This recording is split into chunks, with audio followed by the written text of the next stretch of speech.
Sortez ce soir et contemplez les lumières de votre ville. Chacune d'elles est un pari. Le pari que le pétrole circule toujours, que les pétroliers naviguent encore, qu'une voie navigable de 34 km de large à son point le plus étroit, un détroit si étroit qu'on pourrait le traverser en voiture en moins de temps qu'il n'en faut pour regarder cette vidéo, est toujours opérationnel.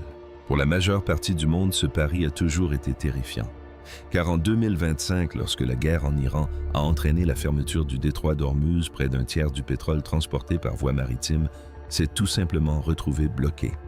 Les prix ont explosé, les économies se sont paralysées, les ministres ont convoqué des réunions d'urgence et la Chine avait déjà quitté les lieux. Vous avez bien entendu. Le plus grand importateur d'énergie au monde.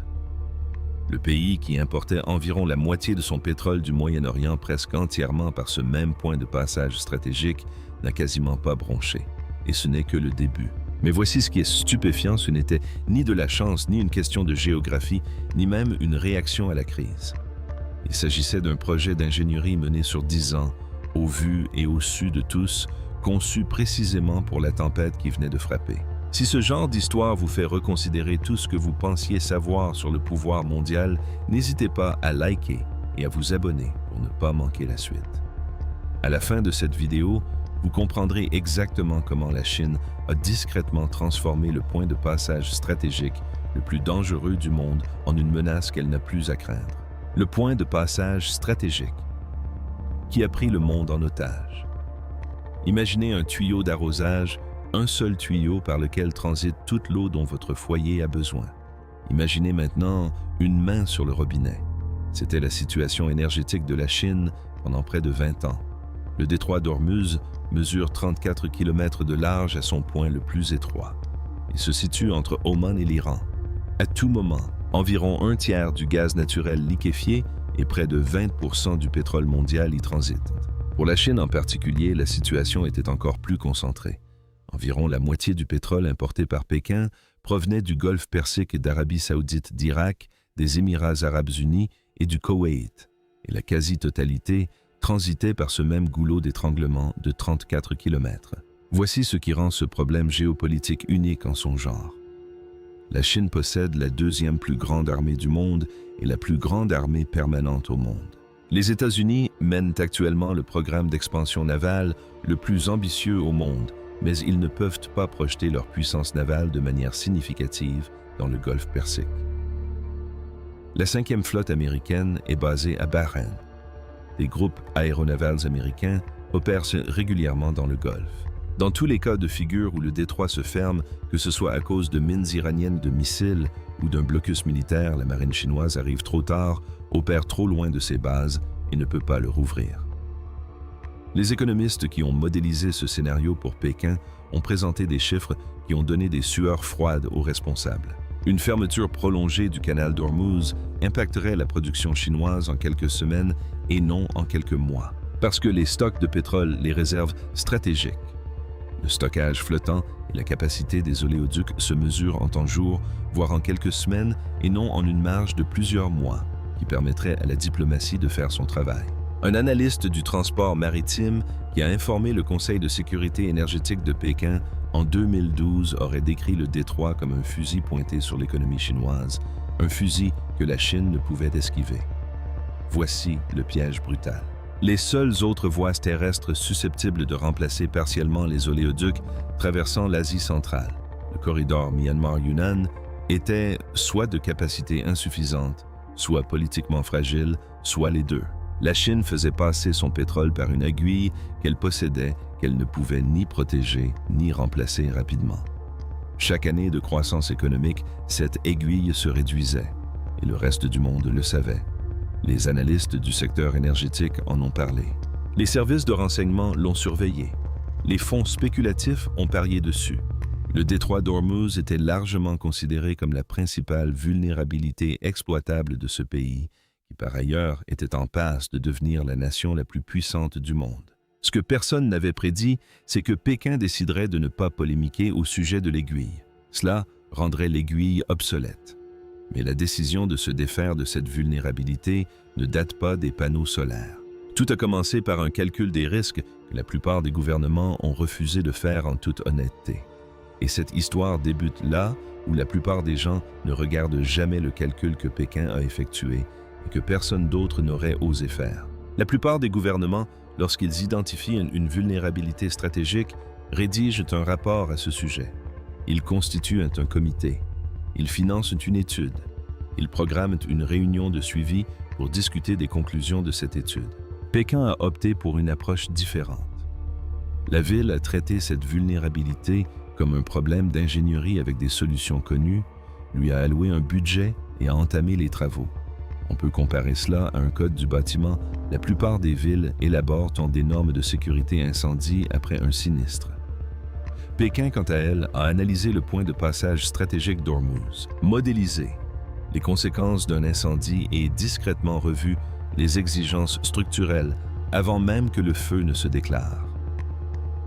C'est entre 2014 et 2016 que l'histoire commence véritablement. Et voici l'erreur que beaucoup ignorent à ce sujet: le déploiement précoce de l'énergie solaire en Chine durant ces années-là ne semblait pas de prime abord économiquement viable. Le coût du solaire à grande échelle était encore en forte baisse et la technologie d'intégration au réseau était encore balbutiante. À l'époque, les analystes occidentaux interprétaient la production agressive de panneaux photovoltaïques par la Chine et les chiffres d'installations nationaux comme une politique industrielle visant à dominer la chaîne d'approvisionnement mondiale des cellules photovoltaïques, à concurrencer les fabricants occidentaux et à conquérir les marchés d'exportation. Cette interprétation était juste mais incomplète, car une autre logique tout à fait différente coexistait avec la logique industrielle. Chaque gigawatt d'énergie solaire installée à l'intérieur des frontières chinoises représentait un gigawatt de moins qui devait être produit en brûlant du combustible arrivant par un point de passage stratégique que la Chine ne pouvait pas défendre. Le coût géopolitique du pétrole. La prime d'assurance, le groupe de transporteurs nécessaires, les relations diplomatiques à maintenir les réserves à constituer n'apparaissent jamais sur une facture d'énergie, mais ils sont bien réels et colossaux. Les planificateurs chinois semblent avoir décidé d'en tenir compte explicitement. Et une fois ce coût caché réintégré, la rentabilité des énergies renouvelables nationales, initialement marginale, apparaît comme une véritable aubaine. Voici maintenant l'élément qui permet de remettre les choses en perspective. La crise énergétique mondiale de 2022 déclenchée par la guerre en Ukraine. La désorganisation du marché gazier européen et la prise de conscience soudaine du monde entier que la sécurité énergétique n'est pas un problème résolu n'a pas ralenti le programme chinois. Au contraire, elle l'a accéléré.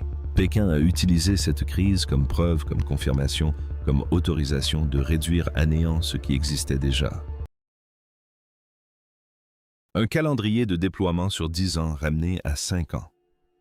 Les investissements dans les énergies renouvelables en Chine ont explosé. Les objectifs se sont agrandis. Les délais se sont raccourcis. Et ce qui a rendu tout cela possible, ce ne sont pas seulement les panneaux solaires. C'est ce que Pékin a construit pour que l'électricité produite par ces panneaux atteigne effectivement les endroits qui en avaient besoin. Parce qu'il existe un fossé entre la production d'énergie propre au milieu du désert et son acheminement vers une ville industrielle côtière, et combler ce fossé exigeait un projet tout aussi ambitieux que le développement même des capacités de production. Mais une nouvelle source d'énergie révolutionnaire ne représente que la moitié de la solution. L'autre moitié est invisible pour la plupart des gens, et c'est pourtant elle qui a permis de surmonter la fermeture du canal d'Ormuz. Le réseau dont personne ne parle. Voici un fait qui ne fait pas la une des journaux, mais qui devrait l'être les meilleurs. Ressources éoliennes et solaires de Chine sont presque entièrement situées au mauvais endroit. Imaginez remplir une baignoire, mais le robinet est dans le garage. Xinjiang, Gansu, Mongolie intérieure, désert de Gobi. Ce sont des provinces ensoleillées et venteuses, mais les usines sont situées dans le Guangdong. Les villes sont sur la côte. La charge, la demande réelle d'électricité, se situe à des milliers de kilomètres à l'est où les chaînes de production fonctionnent 24 heures sur 24 et où une coupure de courant se traduit presque immédiatement par des retards à l'exportation, des pertes de production et des dommages économiques qui se répercutent au-delà. Pendant des années, ce décalage géographique a constitué le problème des énergies renouvelables en Chine. Les panneaux étaient installés, les turbines tournaient et d'énormes quantités d'électricité étaient tout simplement gaspillées ou écrêtées. En termes techniques, faute de pouvoir acheminer l'électricité des lieux de production vers les lieux de consommation. Certaines années, les taux d'écrêtement dans la province du Gansu ont atteint 30% ou plus. L'énergie solaire était produite mais disparaissait faute de câbles pour la transporter. Pour résoudre ce problème, la Chine a mis au point une ligne de transport de courant continu à ultra haute tension, UHVDC.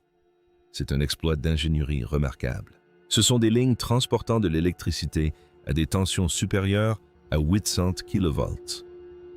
Imaginez une autoroute pour les électrons circulant à des vitesses et des volumes que les infrastructures de transport conventionnelles ne peuvent égaler. Un seul corridor UHVDC peut transporter la production équivalente de plusieurs grandes centrales électriques sur une distance de plus de 1000 km avec des pertes considérablement inférieures à celles des lignes à courant alternatif traditionnelles sur la même distance. La Chine exploite aujourd'hui plus de lignes à très haute tension en courant continu, UHVDC, que le reste du monde réuni.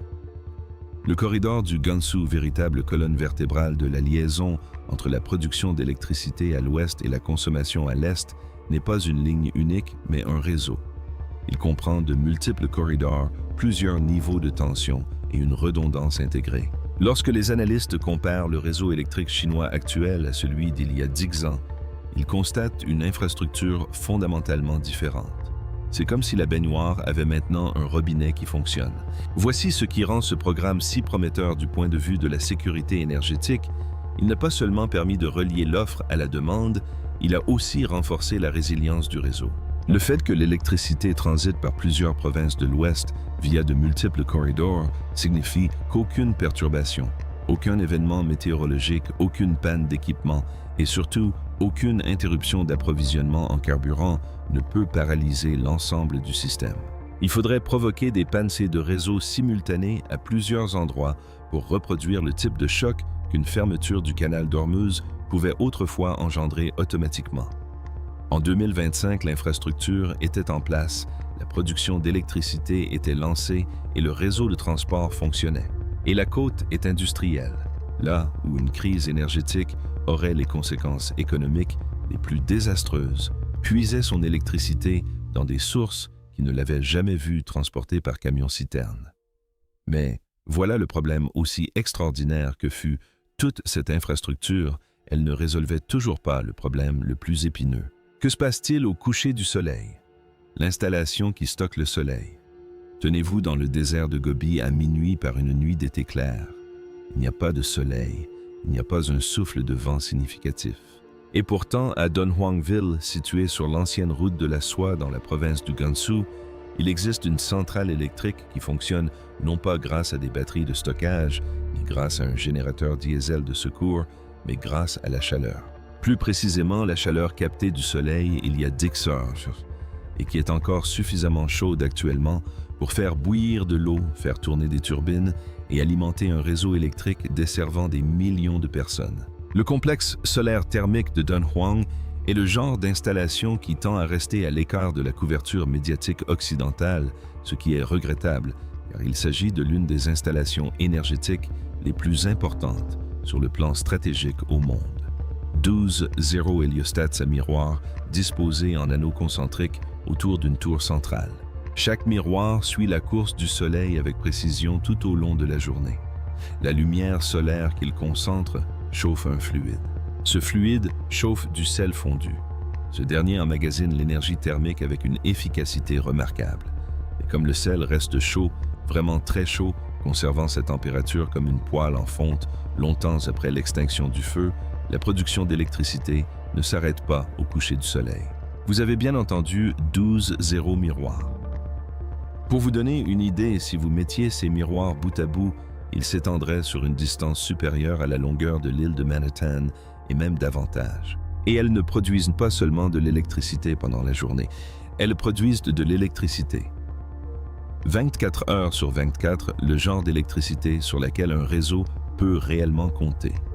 Le genre d'électricité qui ne nécessite pas qu'un pétrolier traverse un détroit contesté. Voici maintenant un détail que les ingénieurs ne mettent pas toujours en avant. Dunhuang n'est ni une expérience ni un projet pilote. C'est l'une des 18 centrales solaires thermiques actuellement en service en Chine et une douzaine d'autres sont en construction. Ce qui a commencé comme une démonstration technologique est devenu un programme de déploiement. L'accumulation des capacités de stockage dans ces installations représente une véritable nouveauté dans le paysage énergétique mondial, une énergie renouvelable pilotable à l'échelle industrielle, disponible à la demande indépendamment des conditions météorologiques, des importations de combustibles et de toute voie navigable que l'on pourrait fermer. Les données de l'AIE sur le déploiement de l'énergie éolienne et solaire en Chine sont éloquentes. Le développement combiné de ces deux technologies au cours des 5 années précédentes. 2025 a dépassé tout ce que la Chine avait construit durant la décennie précédente. Il ne s'agit pas d'une croissance linéaire, mais d'une accélération. Et cela s'est produit précisément au moment où les planificateurs stratégiques chinois avaient identifié la vulnérabilité du détroit d'Ormuz comme leur principal point faible en matière de sécurité énergétique. Il est difficile de considérer cette concomitance comme un simple hasard. Si la construction de 12 miroirs par la Chine dans le désert de Gobi vous a surpris, la suite risque d'être encore plus incroyable.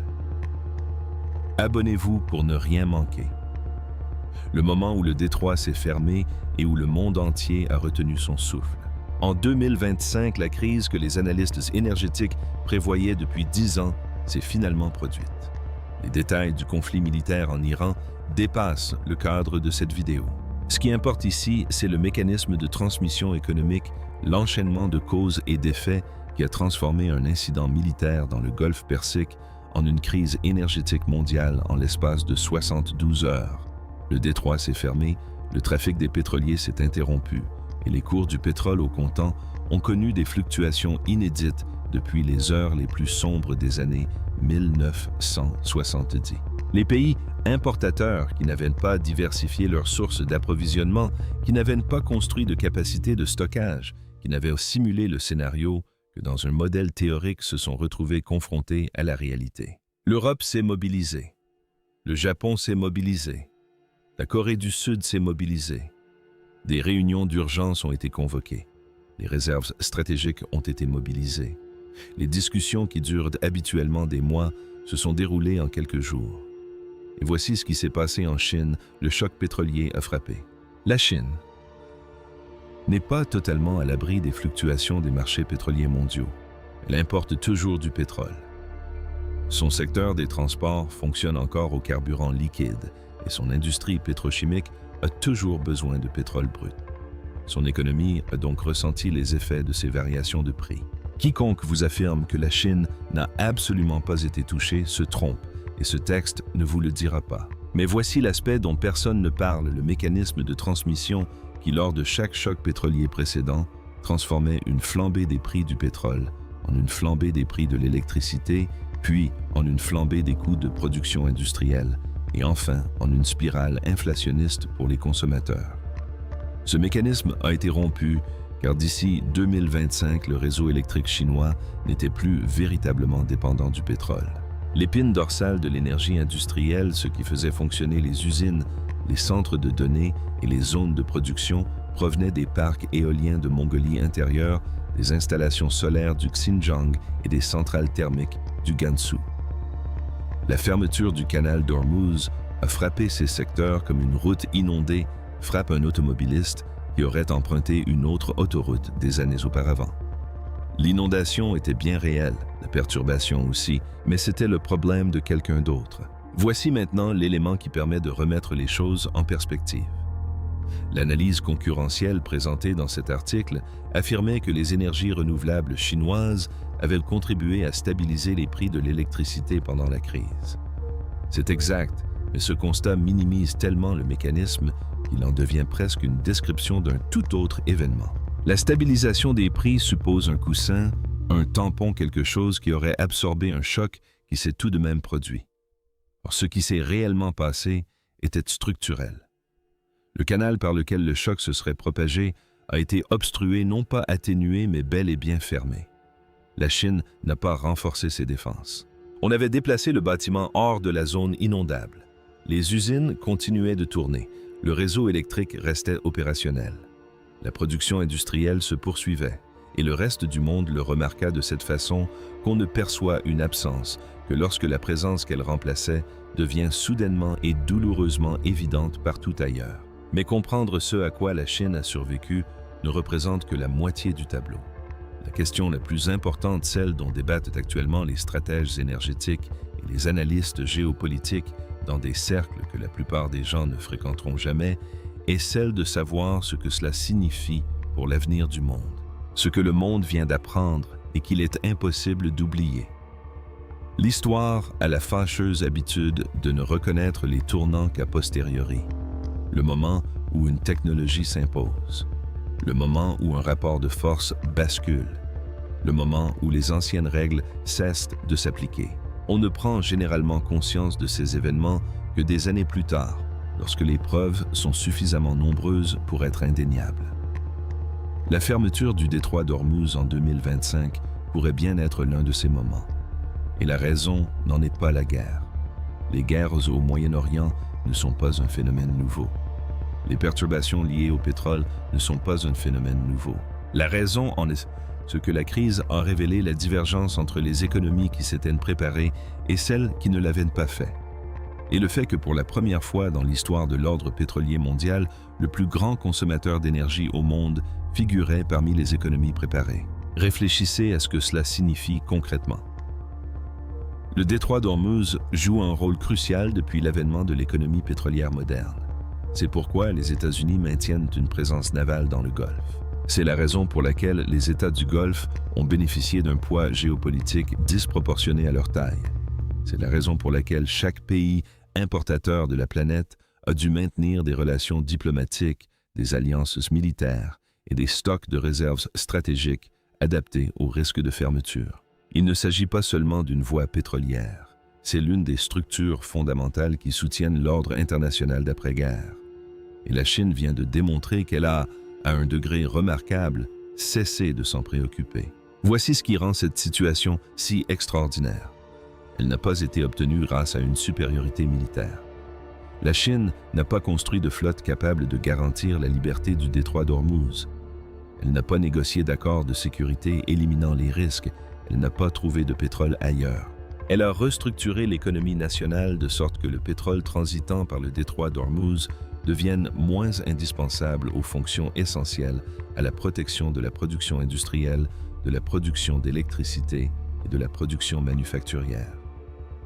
Elle a résolu un problème géopolitique par une solution technique. Voici maintenant le détail qui remet tout en perspective.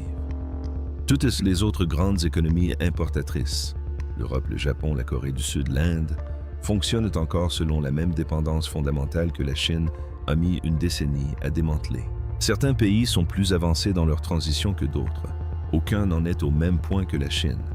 Et cet écart déjà bien réel avant la crise de 2025 est désormais visible et impossible à ignorer. La crise n'a pas créé l'écart. Elle l'a mis en évidence au grand jour. Désormais, la question que se posent tous les ministres de l'énergie des principaux pays importateurs n'est plus de savoir s'il faut reproduire le programme chinois.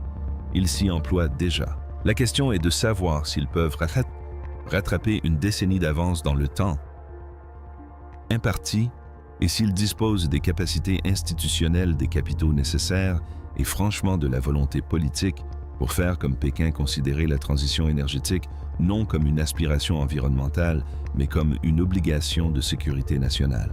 Il s'agit de prendre en compte honnêtement le coût géopolitique du pétrole et de faire en sorte que cette prise en compte oriente les investissements dans les infrastructures à une échelle que la plupart des gouvernements démocratiques ont beaucoup de mal à mettre en œuvre.